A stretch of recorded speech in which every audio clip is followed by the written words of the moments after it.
Hey, everybody, we're live, and I'm really excited to have on my friend, Bunni. What's up, Zen? How are you, sir? Hey, man, I'm better that I'm able now to see you, and you're here. You got you're revved up to talk A's, and Absolutely. also this cool thing that is under construction. Yes. That is the Las Vegas Athletics Ballpark that I am so excited that is going up, and I can't wait to see it finished Yeah. and all that. They don't And mess around over there, do they? no, it's Las Vegas. Yeah. They do not. It's not They, their first rodeo. no, not at all. Not only not their first rodeo, but it's going to be a really cool facility. Um, and again, it's going to blow a lot of people away. People are, they have some idea of what to expect and all Yeah. that. I think I'll just use these images uh, and to bring, or whoops, that's the wrong one I wanted to do. Share this screen here, and right there it is, and all of these, and then we'll hit that, and there it is. Okay. Yeah. This Amazing. is something else. And I've talked about this, but Sure. this is wild, man. What do you think about this? I think it's amazing. I mean, I think the progress that is being done on it from start to finish, I am shocked that I wouldn't say shocked, but it's nice to see how fast they have come along in their path and getting this done. I shouldn't say shocked, right? Because we just talked about it just a few seconds ago. This is what Las Vegas does. They know gambling, they know building, and they know economic development. So this is what they do, and yeah, they have a clear vision of the future of what's going. They always have had, though. Zenny, this isn't their, this isn't their first rodeo. This Nope. isn't their first time. While everybody in the Bay Area is like, oh wow, this is like something new to them. It's a Tuesday. Yeah, that's right. Yeah, Yeah. well said. And not only that, I just discovered something. Let me fix this real quick. It is would help there if I change the orientation, save the changes, and then boom. Okay, now, all right. So that's great. All right. I had it on private. Oh, I you had did? it. Yeah, I had it set to private. It's like I've done that before. The reason why I do that is that on StreamYard, if I don't set it to private and I set it to public and I'm putting things in the description area, it'll actually shut off the page. Hmm. Yeah, I can write paragraphs of material all ready to go, and next thing I know, it's all gone. Wow. I thought, how do I stop that? So that's why in your case we had paragraphs of material. That's what I did. In that case, I didn't want to lose it, so that's what happened. So Yeah. I just went in, and now it's live, and now you can see there's this one, and people are seeing it because it's coming up there. And now, why is also that important? Because now I can then find it, and then I can actually put it out there for public view, and it's listed as public view, and then I can put it on Twitter and tweet it out, right? Among other things. So also we have a system that automatically puts it out there too. And it goes forward. Hey, so Bunni, you're known for Locked On A's, but Yes. you're still there, or No, I'm no longer with Locked On A's. I went off my own. I'm starting my own platform. It actually launched yesterday. We had the first.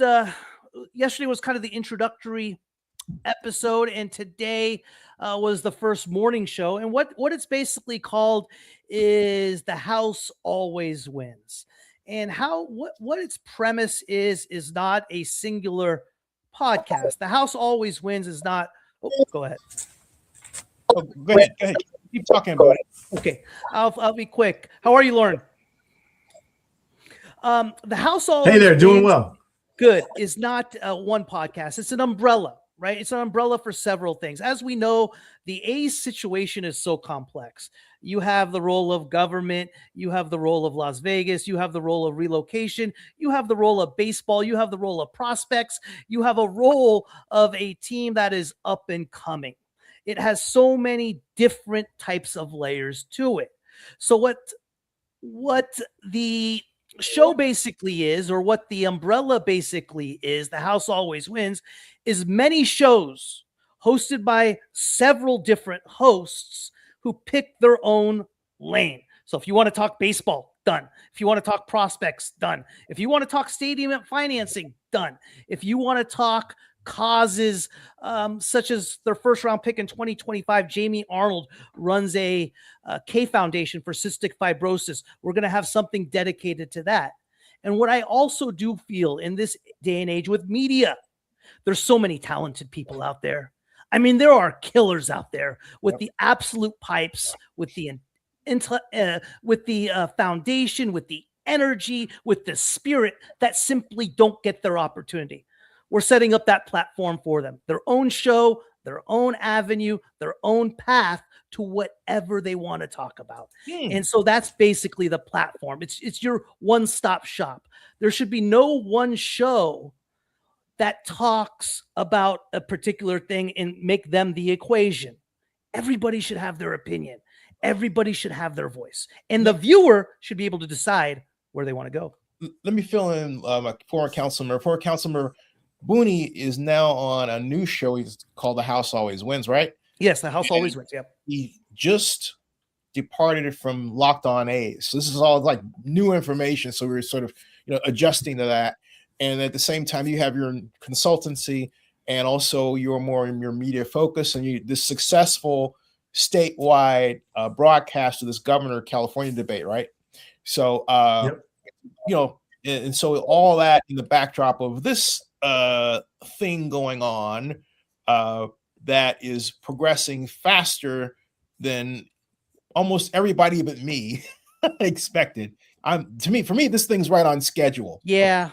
And so I want to, hey, former council member, I know what Bunni thinks about it, but I want to know what you think about what the athletics are doing. And we can get a little conversation in about this the progressing thing that I contend is going to make $700 million for the athletics year one.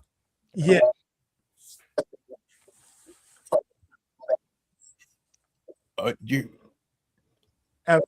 Absolutely. You can hear me fine, right? Yes. Yeah. So you know me, Zenny. My heart is in Oakland, not necessarily in the A's or the A's brand, and so as a result, I still have feelings with them not being here in Oakland and being in Vegas. That being said, like it has been with all the moving parts of any type of project like this. You have the uncertainty, the questions as to whether or not it's going to happen, how it's going to happen, who's sort of actually driving it in the driver's seat, and kudos to them for making the progress that they've made. I have a lot of questions. It seems like what at the end of the day it's taking to get through with the speed and all of the hurdles and everything else there. There was not a willingness to do that to make it work in Oakland, and that's my point of frustration. Like they after they got to a certain point, they realized, hey, well, wait, maybe we do need to do more than we were willing to do. Out here. Yep. Former council member, the reason why, and I know this for a fact, having interviewed David Cobble, I think 8 times on my show, 10 times, I don't know, whatever. Mm-hmm. Yeah.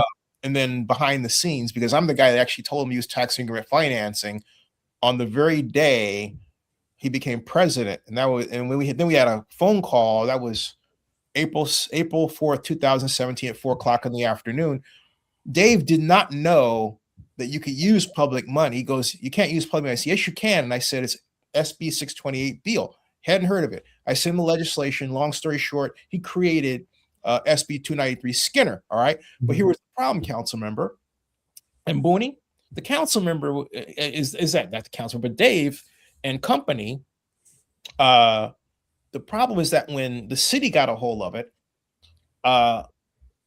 under Mayor Schaff, my god sister, they did not immediately set up a meeting with Alameda, right? Right. And so you're supposed to meet with your taxing agents immediately California Governor Gavin Newsom signed SB 293 Skinner into law October 11th of 2019 at 3:00 in the afternoon. All right. The next day they should have had the meeting set up. Instead, they did nothing.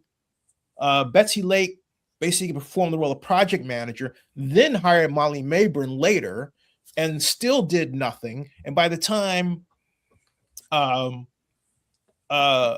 got to 2021, they still hadn't figured out how the tax increment financing was going to work. They're doing the calculations incorrectly, and they didn't. Then Century Urban didn't get it right until 2023 in April. And guess where the A's were by then? They were in Nevada legislature. Yeah. Okay. Yep. So I mean, it's like, and this is why, Lauren, I wrote. I know people didn't like that I wrote it, but I was pissed. I wrote November 1st of 2021. I said, the A's should leave because the city's not going to get its act together. This zone should have been done a long time ago, and I'm sick and tired of this. I've seen this show before. I'm tired. That's what happened for me. We could have had it. Yep. And that's what, so did the A's handle certain things incorrectly, like with the drawings and everything? Yeah. Okay. Yeah, they did. But did we cover? I always say this. I say this to anybody who won't listen. Make sure your end of the deal is solid. Make sure everything you did, you crossed every T and dotted every I, so that you have nothing to say. And Oakland wasn't in that position. You're absolutely right. That's absolutely right. You're absolutely fair. And these two deals are fundamentally different, completely different deals. It's not. To compare. It's not apples to apples relative to, like, could they make this same thing work in Oakland or not? They went and they then sought a new partner, a completely new type of deal, new structure, new revenue, new everything. And so it would have been great to have had the opportunity to explore that type of deal as well in a different way. That's all. That's my only point. I believe that once the door was open to Vegas, they jumped right through it. Mm-hmm. And if you remember, Commissioner Manfred was actually on the city of Oakland side for a while. He publicly admonished Fisher and Cavill for how they handled the Peralta site. And then Cavill came up, and with Senator Nancy Skinner, they created SB 293 Skinner. All this was to create a case to MLB, like, hey, we're doing what we can, open the door for us. And once they did, boom. But I believe Oakland at the same time had every opportunity to get it done. Yeah, we really did, and go ahead. And just to be clear, when I talk about two different deals, like literally the ballpark was 1/10 of the deal at Howard Terminal. The rest of it was all the development, everything else. Yeah. 1.5 million versus billion versus up to 15, right? Yeah. So right. that aspect, it was a different project. Just that is core. The only reason I disagree with both of you on that is because, and I don't know, in part, it was Dave's fault that image got out there, because I remember the very day that he said, and he got it wrong when he wrote, this was July 20th, 2021. It was a Saturday. And I texted him and I said, dude, what are you doing? Because he said, the economic impact is 12 billion. I said, dude, that is not your economic impact. That's the total construction. And that's like all phases. You have to tell them it's going to be phased. Otherwise, they're going to think it's one project and they're going to screw it up. And that's exactly what happened. All right. And out of that 12 billion, 1.2 to 1.5 was the ballpark. Yeah. Everything else was all the other developments that were happening. If they had phased it, okay, if they had said, hey, look, we're phasing this, that comes later, all right, it would have been fine. Would have been a different project. Right. And then you had Rebecca Kaplan say, well, they have to wait until the increment grows. I said, Rebecca. I was in the deals, though. I was in the room. Yeah, you were in the room. That's what was on paper. It wasn't just a marketing thing. Like, no, that was what was being sort of negotiated, dealt with, everything else, right? Question for both of you guys. Do you guys both believe that, and I'm from the outside looking in, that Mount Davis had an effect on the decision-making moving forward for the A's getting something done in Oakland, whether it would be councilmen a little hesitant because of what hung over with regard to Mount Davis, or do you feel like it was two separate things? I think for me, I'll just say for me, okay, that was a media thing. The media likes to do that, to say, oh, they messed up. And look, anyone who knows the Raiders deal knows what happened in that case was that we didn't get the marketing done. Now, I was working for LU at the time. I just gotten hired. I also, according to Monty Poole, prior to that, broke the story that the Raiders are coming back to Oakland from LA. All right. So I had it from both sides. But my point is that the problem there was that we were all wanting the Raiders to come back. We were excited about it. We were trying to get them back. And everybody believed, myself included, that we could sell $83 million worth of PSLs. In reality, we only sold 56.5 million, which means we're short by that much, okay? And that started that gap that leads to the shortfall. That means you can't pay for your bond debt, all right? Because the way this lease revenue bond issue was designed, all right? That is totally different from this. There's no Gotcha. PSL issue. The bond issue is more robust. That's not the problem. But what people like to do is they like to compare, say one thing because it was sports, and no one's going to call them on it. And today, a lot of people don't like detail anyway because it has this sort of hyper anti-intellectualism and American life sort of thing going on, right? So next thing you know, it's like, oh no. But that was a media play. Lauren, I have to ask you, because you were there, you were in the room. Was that a concern inside? I mean, you always have that in the back of your head, like, hey, what's relative? This deal didn't work. Why? Da da da da. But when it came down to it, and you're looking at terms and everything else, it was not a factor. It was not. That was not, central to what was going on. Did you have personal dealings with Dave Cavill, Lauren, or John Fisher at all? Dave Cavill, to some extent, but John Fisher never came to City Hall, never met John Fisher. He was very much like two intermediaries. Gotcha. In the conversations, which is another reason why, it's kind of a slap in the face. Like, sure, early on, he was walking the halls in Vegas in the government centers and all of that. Him. He didn't even show up in Oakland. Like, he would always work through intermediaries, which was just another demonstration of his commitment, personal commitment to getting it done. What was your impression of Dave Cavill? An incredible salesperson. Gotcha. I like Dave. Dave's only problem, okay, I'll say it, is that he, I will say this delicately, he tends to oversell. Okay. And sometimes he oversells to the point where, also because he doesn't understand certain aspects of a deal at the level of detail he should, right?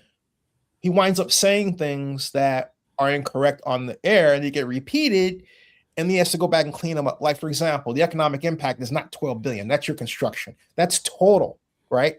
And then that's also down the road. It's not, everybody had this impression, Rebecca was spitting it out, it's a $12 billion project. They're going to build it all at once. I kept saying, Rebecca, they're not going to do that. But Rebecca knew that she was trying to throw, what they call it, throw salt in the wound, right? To kind of screw up the messaging. Kerosene on the fire, like a few different analogies we could use. There you go. Yeah. Go ahead with that, Lauren. What were you going to, expand on? No. I think you're right. Like, as salespeople and actually senior executives do, especially in tech and the fast-paced industry, you're going to put something out there that catches headlines and then figure out how to fill in the gaps later, right? And so that's what we see with the Orange Man in DC. That's what we see with other tech executives. Like, we're going to make the promise, we're going to hit the headline, we're going to get everyone excited, move the market, and then we'll figure out how to fill in the gaps. And some people are able to fill in the gaps of those promises, sort of audacious statements, and others can't deliver. And I think that you got to admit, and Bunni, I've known Rebecca since, I think I was the first person to interview her on YouTube, but in 2007. But anyway, Rebecca, when you put it in the context, we talk about Rebecca, it's like her having this grenade. She's going, You know, this guy runs off because she knows she's trying to screw up the A's and their messaging, and she's right. You know, I'm not quite sure the motivations, but definitely many times not helpful and not actually moving us towards the outcome we need. And I love Rebecca. She's my friend to this day, even though she hasn't called me. But the whole point is better check that friendship status, Zenny. Hey, man, I hold up my end of the deal. Okay, that's all I have to say. I always hold up my end with her. But at any rate, back to the Bunni. Yeah. Yes, sir. No. I was just curious if you had a perspective on just sort of navigating, especially in the Vegas side, because I haven't been as focused on sort of how things are evolving, what the sort of mechanics are that's actually moving things forward in Vegas. So I'm from the Bay Area. I live in the peninsula. Okay. And I've always been on the side of where everybody was with regard to Oakland. And hey, I can't believe he's picking up and leaving. And just like that, I've always had that take. I thought Mayor Tao was some sort of hero sticking up for the little man against the big greedy corporate man. And I come from a world of finance, so I know that upside and down, not necessarily to the level of a stadium, but in the ballpark. Once I started hearing takes with regard to how the stadium was going to be financed and Fisher would have to sell off stock and pay capital gain, and I'm like, whoa, that's absolutely ridiculous. I started digging in. And another thing I noticed was that only one side of the story was being told. We never heard two perspectives. Zenny was the only individual I could find that could find two perspectives. I'm like, give me somebody on the other side. This can't be all in one. I know the attendance wasn't great. I know he didn't invest the team, but they did win for 20-something years. They won at an exquisite rate compared to Major League Baseball. So there was something more to it than just what was being led on. I studied SB 293 Skinner. I looked into the financing.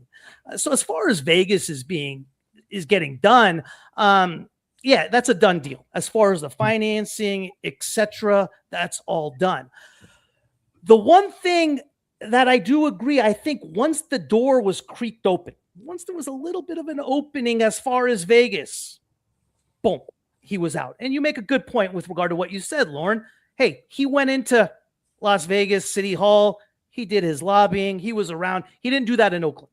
Nope. And I don't believe deep inside, I don't think he truly wanted to stay in Oakland. I don't think that's any secret to anybody. Yeah. I think there was what he thought and what may be a stronger financial type of gambling. Exactly. And we've seen, and he saw what happened with the Raiders and so forth. And he wanted to see the door open.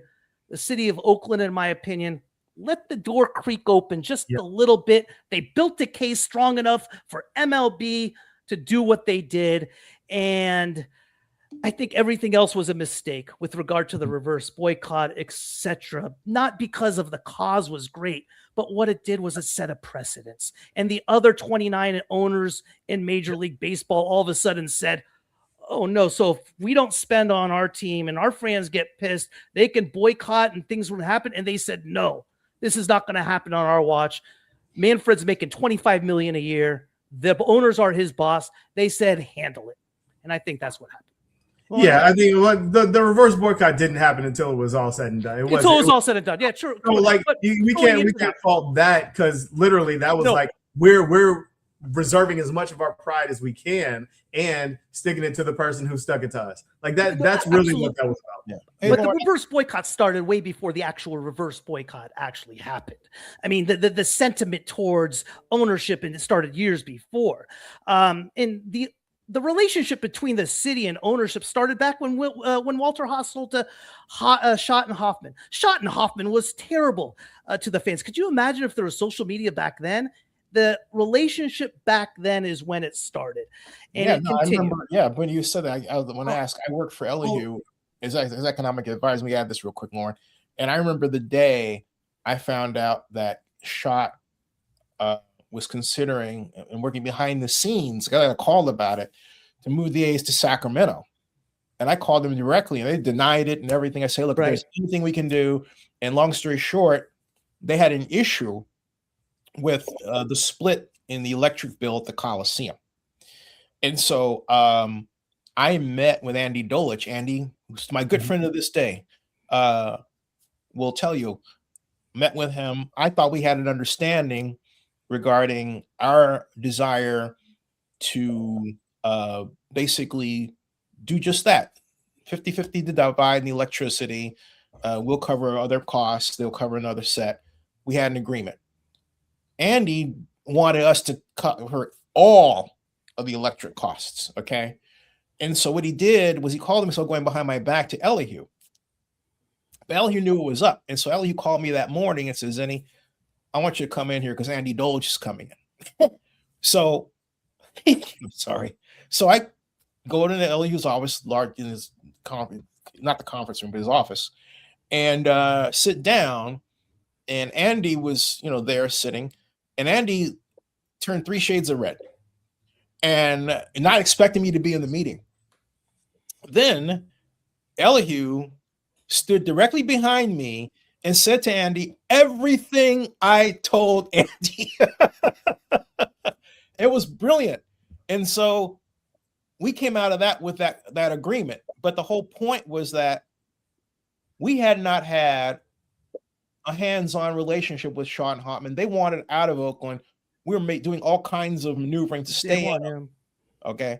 That was get them to stay out at the time. Yeah. And so but I guess so the one thing that I was gonna throw in is like, I think the relationship between a team, a franchise like the A's and the city is different from the relationship between that same brand and the fans.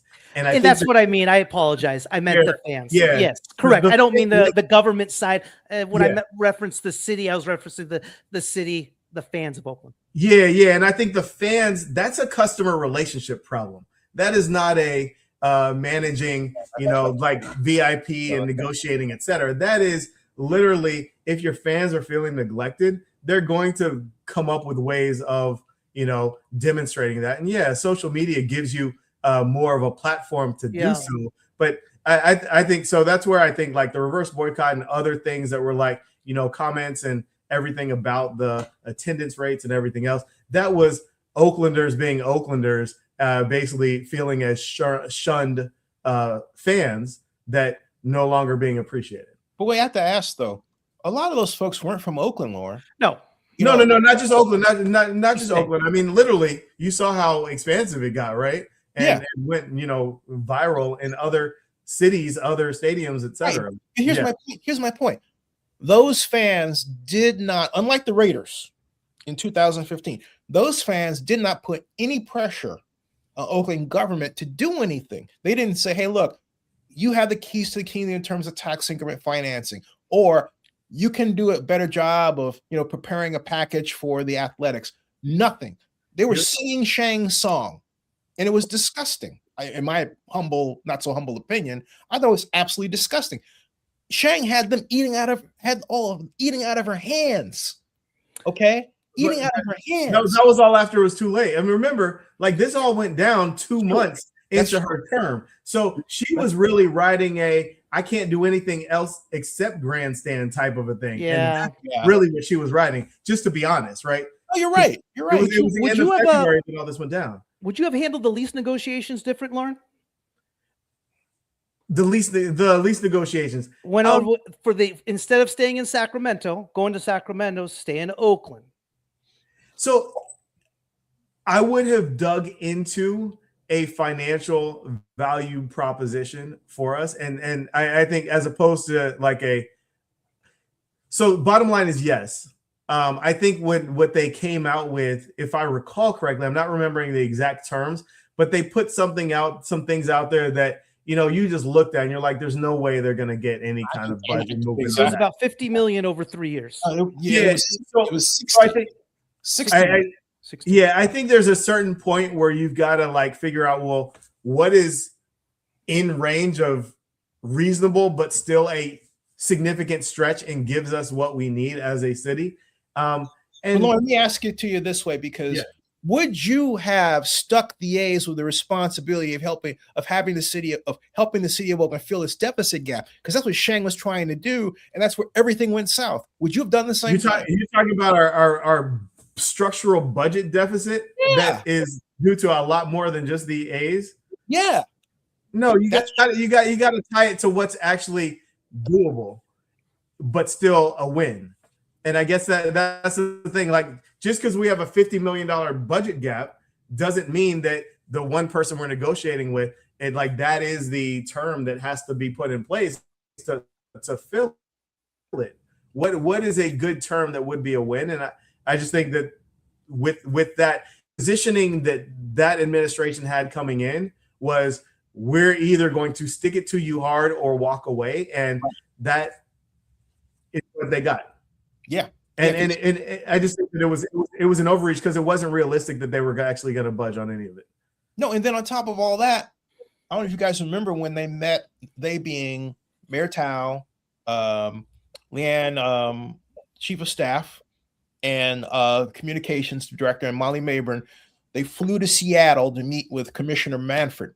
But they made it look like they were modeling for Vogue and had nothing new. They just had taken a proposal that was already problematic and put it in a more, fashion form, and that was it. I thought it was a complete disaster. Oh, yeah. No, absolutely. That just shows the lack of business sense that existed within that administration, right? Literally, they were posing for social media instead of actually trying to get a deal done, and it showed through, and it was painful. Yeah, and it was insulting. And then they tried to imply that the commission was sexist. And I'm thinking, wait a minute, was that your game? Your game is to like go and dress like you're gonna be in Vogue and say, I dare you. Seriously? Remember, Shang was going for likes and clicks on social media, not actually solving the problem. Like, to be honest, that whole stunt was not about actually solving the problem. It was about, let me get a headline, let me get a photo op, let me get a social media account to go and get extra views. Are you saying because she felt she was going to lose anyway?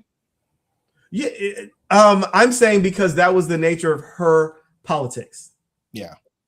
If you think you had a stronger leadership in that office at that time, do you think the case could have been stronger for the A's to stay in Oakland, or do you think it was just a done deal either way? It may have been a done deal, but I tell you, if you had stronger leadership, you would not have been surprised by a phone call on like Wednesday evening that says, okay, we're going to Vegas and the press release is coming out in an hour. Like, literally, if you had a stronger leader, you would not have been caught off guard. You would have known what was happening, been on top of it, done what you could to address it, as opposed to getting surprised on the back end. Yeah, and also, I have to say, in defense of Shang on this one thing, the state of California was not involved, and Gavin should have been pulled in.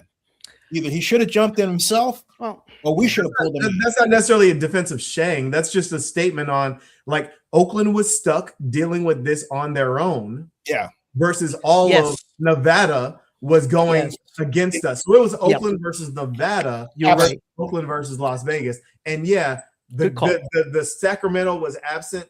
And they weren't involved with it. They were like, Oakland, you do your thing and good luck. And then not necessarily acknowledging that Oakland is going up against the state of Nevada. It just wasn't a fair fight. And guys, it's a big problem because let's take a separate subject. I had on, well, it's seemingly separate, but really isn't. I had on as my guest the mayor of San Mateo, my longtime friend, Lisa Gilmore. And she was basically complaining that the Bay Area Host Committee and the NFL owed Santa Clara more money than was originally promised. And she said that the main problem was that the NFL used to have a bid system for the Super Bowl. Now they got rid of the bid system. I was part of the bid system. And they work with the mayors of the cities to form that bid. Now they do everything in-house, according to Mayor Gilmore. Then they come and they say, hey, look, by the way, boom, here it is. And oh, by the way, we're working with San Francisco a little bit, but Mayor Gilmore, we're not working with you all. And they impose it, okay? Now, the problem is that when you have that budget you have to pay for, that money, how is it handled in Texas? Texas has a major events fund. All right. There are 21 states that have a major events fund of some kind. We don't have to go through that. Whereas California, here's what we wind up losing our teams because we don't have that superstructure. Guess what happens? They wind up going to other places. And so, yeah, we're not structurally equipped in California to help our cities keep their sports teams or service them well while they're there. That's the problem. The other problem, I should say. I'm less familiar. Definitely eager to lean in on that one. But I mean, if we're going down into the peninsula and then the South Bay, what about the sale of the Sharks and the other or is it the soccer team that's down there? The Earthquakes. The Earthquakes. Yeah. So we've got the liquidation of sort of the teams there, and I don't know where that is in the process and all, but so here's what he's basically doing, and just because I am pretty familiar with this and dealing with this my whole career, John Fisher, how he's paying for the stadium is through the most common way these affluent type of owners pay for stadiums. Such Steve Ballmer paid for the Clippers this way. Elon Musk paid for X the way he did is through what they call an S block, securities backed line of credit. Here's the problem with an S block. Okay. The strength of an S block is you can take cash out against your portfolio, against your Gap stock, for example. Okay. Whatever you want. Right. But now that money, $1 billion, let's say, just throwing out numbers out there, is now frozen. You can't do you can't do a thing with it. So if you want to transfer funds from this or that, or diversify, or there's another investment out there that is paying you an opportunity to pay you 10 to 15%, whatever it may be, your hands are tied. Yep. What the earthquakes allow is that liquidation, more loose money, which then looks to future income or revenue on other assets. He can maintain operations on the other assets that he has while still having that set aside, carved out dollars. Correct. Yes. Correct. Gotcha. Correct. So that's the whole thing. So in other words, people ask, does he have to sell the earthquakes? The answer is yes and no, right? He doesn't necessarily have to, but it is extremely to his benefit to do so. Right. No, that absolutely makes sense. Any update on the status of that? Of the financing? The sale? No, we haven't heard anything. Yeah. I don't think he's going to give it away, right? He wants his number. Yeah. So he's not going to be leveraged whatsoever. But at the same time, right now, how the stadium is being funded to this point is through the construction loan from Bank of America. They're not to the point yet where Fisher has to go into his own pocket. So it's not time sensitive per se. Not yet. Not yet. It will be in about a year. There you go. There's some things though. I mean, a lot of the money on the ballpark was spent up front for materials. You cannot, all that construction going on that we show here. Yeah. The materials that you see and the materials that you see coming in were purchased up front ahead of time. And materials, you're talking about the construction materials? That's right. Okay. That's right. You can't back pay it. You have to pay for it. Then plus you have to store it. In other words, the materials that are coming in are stored in other places, generally other states.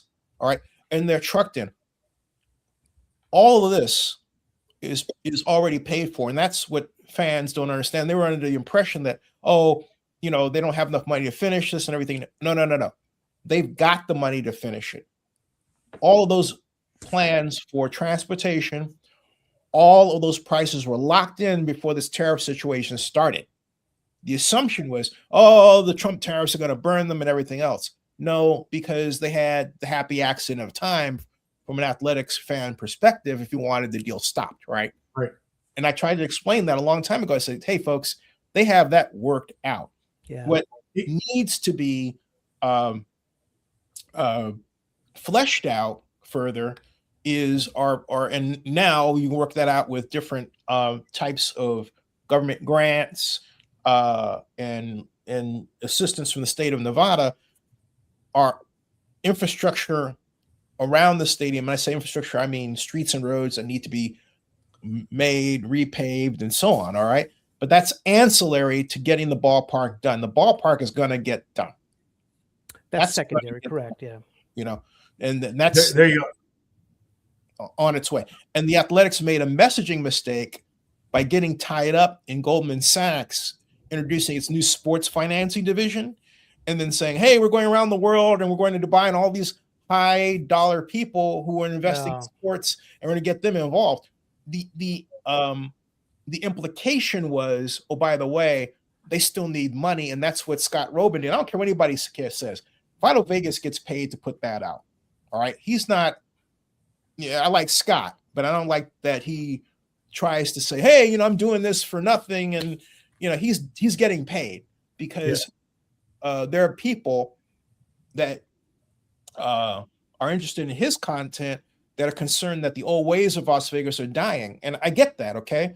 But if they were really concerned about it, they should have held Trump's feet to the fire when he said in his first term that he was going to bail out Las Vegas. He said that he had Steve Wynn in the White House, he had Jim Murin, then of MGM in the White House, and Bill Hornbuckle of the White House on top of that, and they all were waiting to see. They had also the NFL, Jerry Jones and Roger Goodell in the White House, and they're all waiting for news about a bailout during the pandemic, and it never happened. All right, that would have stopped what Las Vegas is going through right now with all these, you know, high dollar payments for like what, you know, $10, $15 for water bottles and charging when you never used to charge them before because you've got, you know, these ridiculous private bond issues that you're paying, you know, giant debt service on.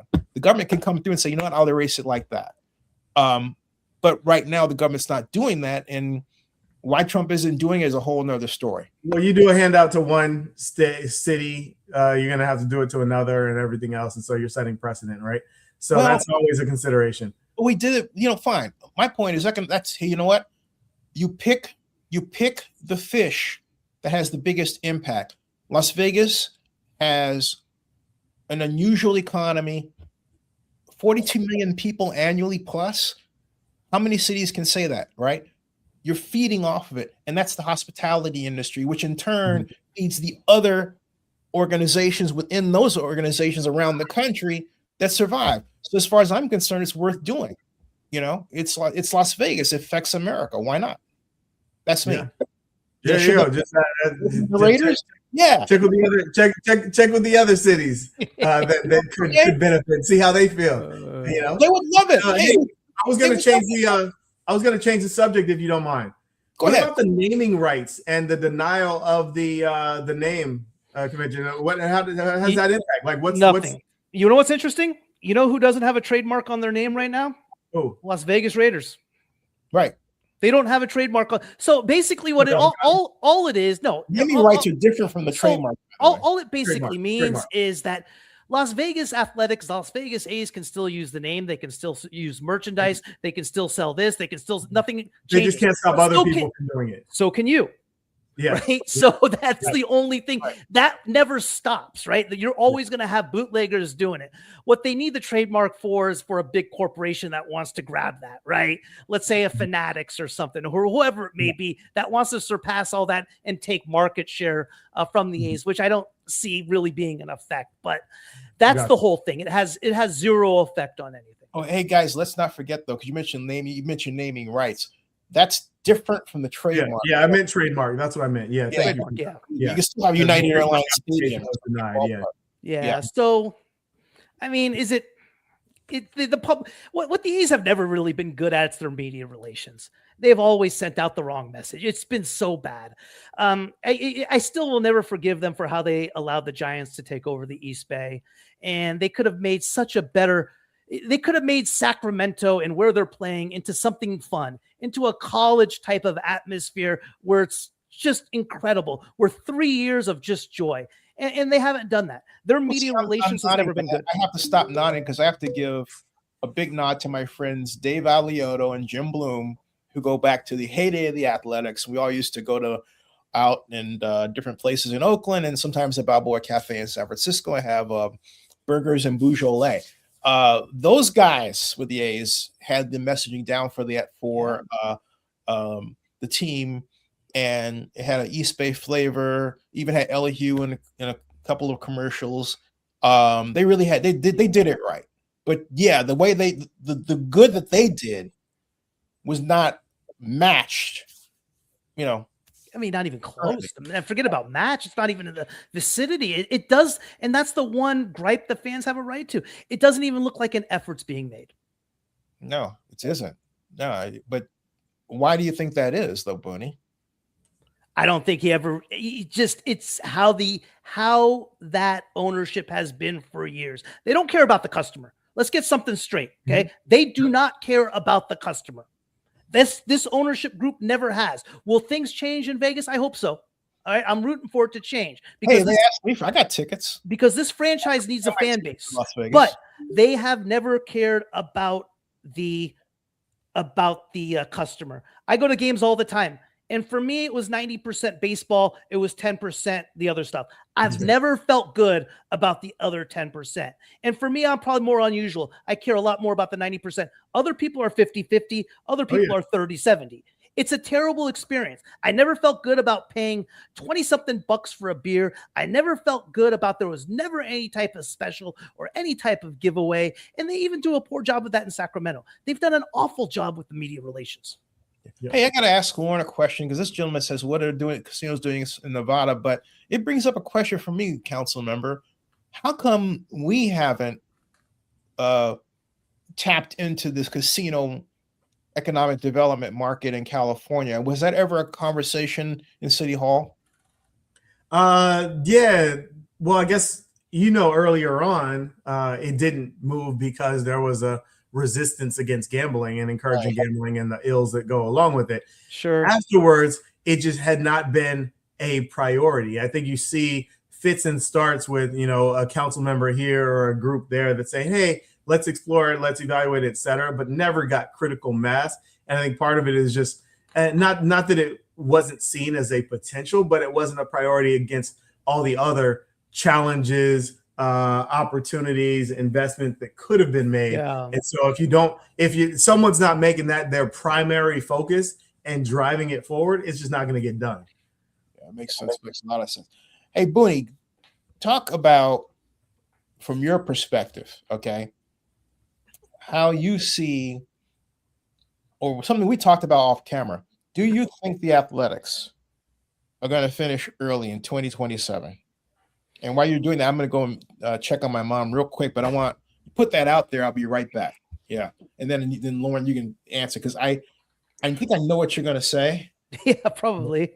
I mean, they may finish early. I don't see anything in any possibility for them moving in to the stadium or starting a season going in their midseason. Even if, let's say, the all-star break, let's say best case scenario, none of that will happen.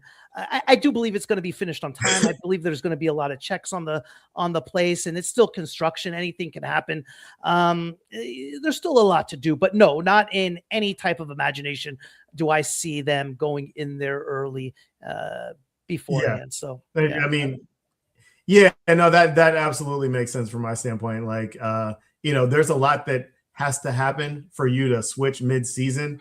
And if you don't hit the sweet spots of the transition, then you're going to need to use other uses, right? It's like maybe they'll throw a couple concerts or something if they get in early, but they're not moving the baseball season. Lauren, how big of a problem was the JPA? Were they tough to work with? Was that whole organization as just, for me, looking in and reading about it, as difficult as it seemed, or was it just mostly overblown?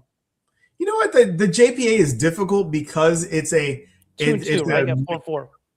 Yeah, it's a management system, if you would, and you got to get folks to agree. But to the reality, though, is that the JPA had nothing to do with the actual Howard Terminal and other. But right? the big thing was ownership didn't take care of the Coliseum. So that's kind of where I'm getting at. Who does that fall on? No, that wasn't the. I guess I'll separate the JPA from the individual municipalities, the city and the county. Right? JPA's scope was over and still is overseeing that site.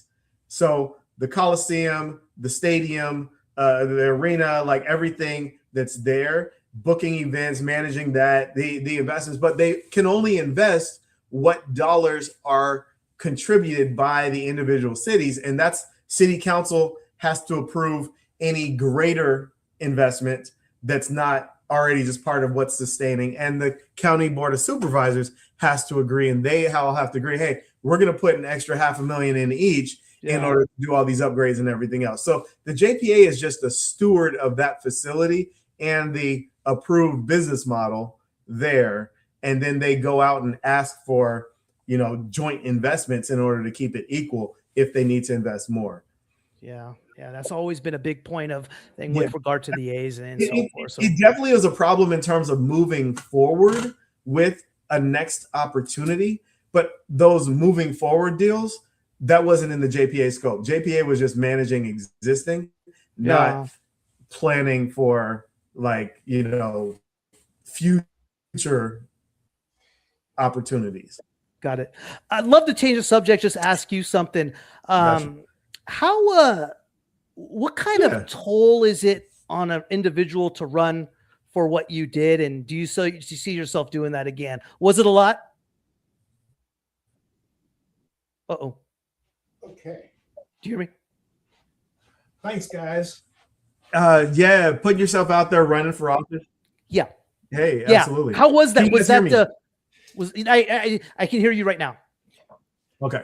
Was that a lot? I was just going to say, whenever you put yourself out there for public office and leave yourself up to scrutiny, especially and then one thing is you're at the city council level where you have, say, 70,000, people, and then just those who are super interested. When you're running citywide and you got 440,000 person city, it just is that much more, stakes are that much higher. You've got a lot of people who are just trying to shoot you down because they're not wanting to give up the status quo, the power they have, the influence they have, and everything else, especially running against those who are kind of entrenched. And so that it was valuable. I'm glad I did. We shifted the needle, the political winds, even though we didn't get in the mayoral seat. You definitely see a tenor change in the city on the ground. Will I do it again? I think every decision to jump back into the fray is its own, and with what's happening now, what's the current environment, what's the situation with the family, and are they able to support this huge thing? So we'll see. Councilmember, I gotta ask you. Yep. This is February 16th. Yep. We have a lot of time wherein you could possibly change your mind and jump in. That's the benefit of having run for citywide office twice and having gotten almost 50% of the vote both times, is that there is an existing base of support that is not that difficult to reactivate. Gotcha. If the situation so is that saying that you will consider doing that? If the situation makes sense. And what would the situation have to look like? What would it have to look like? There are, I think, a number. Well, hey, if Zenny 62 Media ends up hiring me at $800,000 a year, then I might have to forego a opportunity to work for the city. So $800,000 opportunities are coming. That's cheap, man. Etc. But $100,000 I consider, because I think we need to finance that. $800,000, that's a little steep right now, buddy. I just throw that out there. We can negotiate and figure out the right landing place. No, I would love to have you on. The bottom line is it's about impact, right? I got 27% of my for both of you. I was trying to get Bunni to come on too. I have 27% of my stock unallocated that I can share for both of you. We're already a Delaware C Corp, just add water. We'd be taking public like that. Okay. I built some shit here, man. I built some shit to do some damage. So a lot to be proud of. Yeah, absolutely. Hey, so shifting gears from my ego back to my friends' egos here. All seriousness though,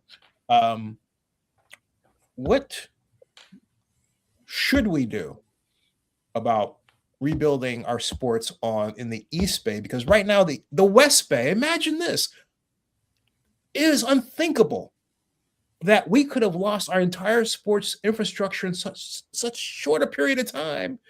And the West Bay is taken over, and they act like it. They have the World Cup over there and everything else, right? And they're acting kind of like, and they did this during the last Super Bowl, all but this. Like, yeah, we're giving you crumbs. What do we do? What do we do, Bunni? That's a heck of a question, man. That is a heck of a question, because it seems like more people are starting to tend to go away than they are to come through. So it's almost, how do you continue to save the building from crashing rather than trying to rebuild it? I still believe it's crashing and there's nothing to rebuild quite yet. And I don't know, and the one thing with regard to the A's, and the one thing that I do have another question about is when the expansion was coming with regard to MLB, you had Utah, you had Nashville, you had all these, Orlando, you had all these cities putting bids out, but I didn't hear anything from Oakland. Did they just feel like their case wasn't nowhere to be heard, or they didn't have a shot? It just didn't feel like there was even an effort. And that's, as far as it feels like, come on. Well, what's going on the inside of Oakland? We don't do economic development anymore. I can see outside, but what's going on? You're asking me. Like, I'm the one who was running on an economic development platform, and unfortunately, the city knows something else, right? So I can't necessarily give you what's happening right now. On what's going on. That right, exactly. So if you want the inside scoop, you're gonna have to go to someone else. But I can, I can tell you what my. Okay, let me take that, because do you realize, guys? All right, the viewers, it took us 7 years to write a new economic development strategy, a paper that I can write in one day. 7 years. I had interim economic development director call me 4 years ago saying that they couldn't believe this. They could not find a vendor to write an economic development strategy for them. I say, hey, you didn't call me. I'm still available. I think economic development needs to be simplified in a way where it can be explained to individuals in a way where it's understandable. And I think that is the big pushback you get with regard to economic development. No one can understand it. And if someone can't understand it, they reject it. Why not? Why are we even calling it economic development? Why not just call it building and growing businesses? Yeah. Period. It doesn't have to be all the academic vernacular. We just have to focus on building and growing businesses that create jobs, create revenue, and improve the trajectory of our city. I think the reason is that there's another component. For example, helping people be able to pay rent. In the case of the city of Oakland, had we used tax increment financing, we could have a robust rental assistance program. Had we used tax increment financing, we could have a robust program to assist businesses. But here you go, right? But by lowering their insurance costs, okay, which is a big problem. We could have assisted businesses by lowering their costs. Restaurants. There are a lot of investments. Get this. The county of Alameda comes through your restaurant and it says, you got to put up a new stove. You got to put up a new oven, all this other stuff. That's cost. The city does nothing about it, has no program to basically tell the county to pipe down. That's the real problem. And it's chased a lot of restaurants away. It's going to perpetuate. It's going to perpetuate as long as you have leaders who have never run a business, don't even know what a P&L is, haven't studied a balance sheet. And therefore, they can't put themselves in the shoes of these business owners that are trying to not only make a living, but create jobs and build increased revenue for the city so we could pay for all those things you talked about. They're professionals at telling us what the problem is and don't tell us how to solve it. Thank you. But here's my thing, guys, both of you. What about elected officials who just have enough empathy for business going wrong to be able to listen, right? Okay, maybe they didn't have their own business of their own. Maybe they don't understand a profit and loss, but have a heart. Listen, Yeah. Well, you can listen. The question is whether you do and act on it. And you're going to act on those things you understand, and you're going to act for those people who got you into office. But so we need people who are not just empathetic, but actually relate and understand how the dots connect to get the outcomes that they want, that the citizens want, that all the other stakeholders want. Lauren, don't you agree that real empathy is action? Oh, yeah. We're not seeing that. No. What I was gonna add though, you talk about developing a business plan and an economic development plan taking 7 years. How about we as a city just measure our progress against the plans that we set up? Like, how many of these plans, like this economic development plan, there has been no report, no evaluation, no structure to determine whether we are actually hitting those targets, goals, et cetera, that we have tried to. And so that the performance management, the evaluation of how we do against what these plans are, that's sorely needed and lacking. Yeah, we have to have a conversation about that because a lot of those goals and objectives have nothing to do with economic development at all. Seriously. You know how to solve the problem, guys? I got it all solved for you. If I'm in charge. I'm going to tell you, since I'm going to give you the secret recipe here. First and foremost, in order to fix anything, it has to come from the inner community. In order to do that, you got to raise minimum wage to something that is livable. Okay. Who does that hurt? That hurts the small businesses. There needs to be a tax break for small businesses. How does that happen in order for everything else to be compensated? What you do at that particular point, what's the strength of here in the Bay Area is the tech business.